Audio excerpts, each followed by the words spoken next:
nous sommes en compagnie de Daniel Fusilier, le président de l'association Trainland. On est à Saint-Dié-des-Vosges et plus précisément, où est-ce qu'on se trouve ici? Ici, on se trouve donc à l'intérieur du musée Trainland, qui fait 500 mètres carrés, qui regroupe plus de 15 maquettes à toutes les échelles. Donnez-moi un petit peu l'origine de ce musée. C'est des passionnés, comment ça se passe? Tout à fait, donc ce sont des passionnés qui ont créé une association et donc par le passé, nous faisions beaucoup de démonstrations en itinérance. Nous partions un petit peu partout dans l'est de la France et on a décidé de faire quelque chose de statique où tous les visiteurs peuvent venir voir les maquettes dans un endroit beaucoup plus grand et où on peut vraiment s'exprimer dans cet endroit. Alors justement, parlez-nous un petit peu de l'origine après, parce que c'est bien, on dit on va prendre un local et on se lance un grand défi, ne serait-ce que derrière vous. Est-ce que vous pouvez nous présenter? Je ne sais pas si on dit diorama, mais c'est sublime. Oui, tout à fait. Alors derrière nous se trouve une maquette qui fait 45 mètres carrés et qui représente la Suisse, l'Autriche, les Alpes, les lacs des Alpes, ainsi que les montagnes et donc le Gothard, donc qui se trouve là-bas, le tunnel. Et donc c'est une maquette qui a été réalisée par une personne durant toute sa retraite, par deux personnes durant toute leur retraite. Et bon, c'est une maquette assez extraordinaire parce qu'en fait elle est totalement réalisée à la main. D'accord, il n'y a pas de pièces Il n'y a pas de pièces du commerce, tout est réalisé à la main. Donc c'est une maquette qui a été faite sur une base de bois au départ, mais donc elle est entièrement peinte à la main. Avec des petits points de peinture. Ça a nécessité à peu près 25 ans de travail. C'est une maquette absolument incroyable. 25 ans. Est-ce qu'il savait déjà, il avait fait un plan ou est-ce qu'il l'a agrandi au fur et à mesure? Il a agrandi au fur et à mesure la maquette. Et bon, disons, la personne est décédée, n'a jamais vu la maquette entièrement finie, ni complètement terminée dans un endroit bien spécifique. Et donc nous, on essayait de recréer dans son idée ce qu'il avait voulu réaliser. Alors voilà, comme je vous l'ai dit, on va faire l'interview comme ça, mais on mettra des images par-dessus vos réponses. On voyage dans le monde entier. Dites-nous un petit peu quelles sortes de dioramas on peut découvrir. Effectivement, nous voyageons dans le monde entier. Donc du côté en face de moi, vous avez l'Amérique, vous avez l'Allemagne. De ce côté-ci, donc on a l'Autriche, la Suisse, etc., plus les montagnes des Alpes. Et là, en face, nous avons l'Angleterre et ainsi que la France, avec sur une très très grosse maquette qui fait plus de 80 mètres carrés. Voilà. Quand on se lance dans un projet comme celui-ci, comment on commence? Est-ce qu'on fait un plan d'une ville et on dit on va faire le circuit autour? On fait le circuit d'abord? On fait déjà le circuit. Ouais. On fait déjà le circuit et en fait toutes les idées vont apparaître au fur et à mesure. C'est un peu les idées, c'est un travail en commun de tous les membres de l'association. Et en fait, on se donne des objectifs de créer des environnements et vraiment pour que tout se complète très bien et qu'on puisse montrer vraiment ce qui se passe dans un pays ou dans un autre. Voilà, parce que le but c'est aussi de faire des clins d'œil, voilà, j'imagine. Exactement, et les ambiances sont totalement différentes d'une maquette à une autre. Voilà. Alors moi je passe, par exemple pour les États-Unis, ça veut dire que vous avez dû voyager. Comment on trouve toutes ces locaux? Parce que c'est impressionnant. Toutes ces locomotives, c'est une recherche très très longue, ça a nécessité des dizaines d'années en fait, parce que ce sont tout du matériel qui vient du monde entier. Il n'y a pas, effectivement, malheureusement, dans notre pays, on n'a plus de constructeurs qui font ce genre de maquettes, enfin en grosse échelle comme on a pu vous présenter, parce que c'est de l'échelle 1,22,5, donc 1,22e. Ça, c'est de l'échelle également 1,22e. Et bon, ce sont des trains qu'on ne trouve pas couramment non plus, c'est pas quelque chose qui est facile à trouver. Est-ce que c'était des spécificités à chaque pays, les tailles justement, les échelles? Non, pas du tout. Parce que moi je me souviens des jouets, pour vous dire, c'est ce que j'ai eu quand j'étais gamin, et je pleure parce que je les ai plus. Mais voilà, moi j'étais habitué à cette taille-là, alors que là ça commence à devenir assez impressionnant. Oui, tout à fait.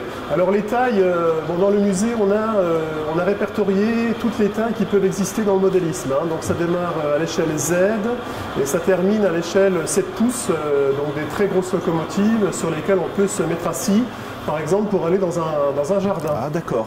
Ça rentre en ligne de compte pour vous. Exactement. Ça, ce sont parce qu'en fait le modélisme c'est ça regroupe absolument toutes les échelles. Et on a également pas mal d'éléments aussi, de véritables éléments du train réel. En réalité, c'est quelque chose de... Bon, on couvre absolument toutes les échelles. Voilà. Quand je parle de passionnés, ça veut dire quoi? Que vous pouvez être amené à rencontrer d'autres collectionneurs, à faire des échanges? Bien sûr, on rencontre d'autres collectionneurs, bien sûr, on échange également entre nous par rapport à nos réalisations, etc. Parce que bon, nous, on a effectivement du matériel qui vient du commerce, mais on réalise aussi du matériel. C'est-à-dire qu'on a un atelier de fabrication et on fait aussi des modèles, on les fabrique. Les modèles qu'on ne trouve pas dans le commerce. Eh ben, ça m'amène à la question que je voulais vous poser. Moi, je trouve, parce qu'on dit oui, c'est l'univers des enfants, des choses comme ça, mais on voit que c'est beaucoup plus sérieux aussi, ne serait-ce que derrière vous. Et on peut parler du wagon de la Rotonde, de l'armistice. Je trouvais ça vraiment impressionnant. Oui, c'est une création, c'est une création.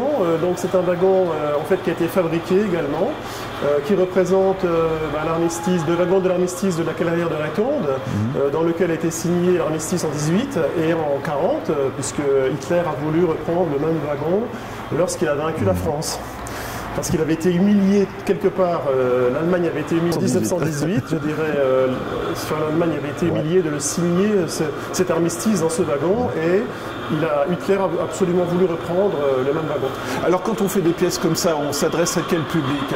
Parce que c'est des historiens, des passionnés de... Écoutez, le musée il a un but évidemment ludique, c'est clair, c'est pas, on va vraiment s'amuser forcément dans le musée, mais également il a un but pédagogique, c'est-à-dire qu'il a un but historique aussi. Et un but de préservation, c'est-à-dire qu'on fait aussi de la préservation du patrimoine, c'est-à-dire qu'en même temps on fait de la restauration de matériel et je dirais, le but c'est aussi que les personnes, les visiteurs puissent apprendre quelque chose dans le musée en fonction des pays qu'ils vont traverser. C'est-à-dire que quand ils traversent l'Amérique, ils vont voir tout le système d'environnement américain. Ils vont également comprendre un petit peu comment ça se passait à cette époque-là dans les canyons, etc. Parce que les wagons étaient... il y avait énormément de wagons derrière les locomotives, par exemple. Les locomotives étaient très puissantes.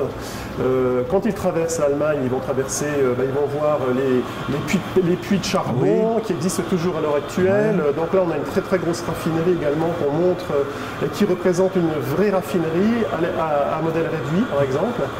Et puis, bien sûr, tous les décors qui vont avec les maquettes. Et j'ai l'impression, vous me direz si je me trompe, je pense qu'il y a une personne ou toute l'association qui s'est fait un défi avec un diorama sur plusieurs niveaux, avec des ponts et des choses comme ça. Oui. C'est assez génial. Mais oui, là, c'est quoi? C'est une création? Alors, c'est une création, ça. C'est une maquette qu'on appelle la maquette Tokyo. D'accord. Parce qu'en fait, ça représente un peu ce qu'on peut trouver au Japon, par exemple, au niveau des circuits. Les circuits sont superposés, c'est-à-dire qu'on a plusieurs niveaux qui sont l'un au-dessus de l'autre.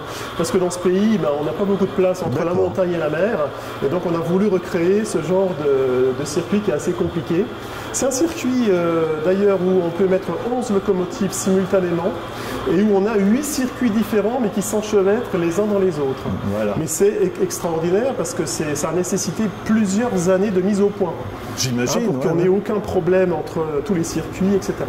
Et justement, ça prouve encore une fois, s'intéresser à la culture des autres pays, vous venez de confirmer. Absolument, tout à fait. On veut aussi en même temps pouvoir montrer aux visiteurs que tous les pays ne sont pas disposés de la même manière. Tous les pays ont bien évidemment des systèmes de circulation différents. Et ça permet d'apprendre vraiment quelque chose d'intéressant sur tous les pays qu'on va voir, tous les pays qu'on traverse ici au niveau du musée. Voilà, alors je ne vais pas vous demander de faire un tri, mais je vous demanderai quand même, est-ce qu'il y a un diorama pour toute l'association qui a été le plus beau défi à relever ou vous appréciez le plus? Écoutez, tous les dioramas sont assez compliqués.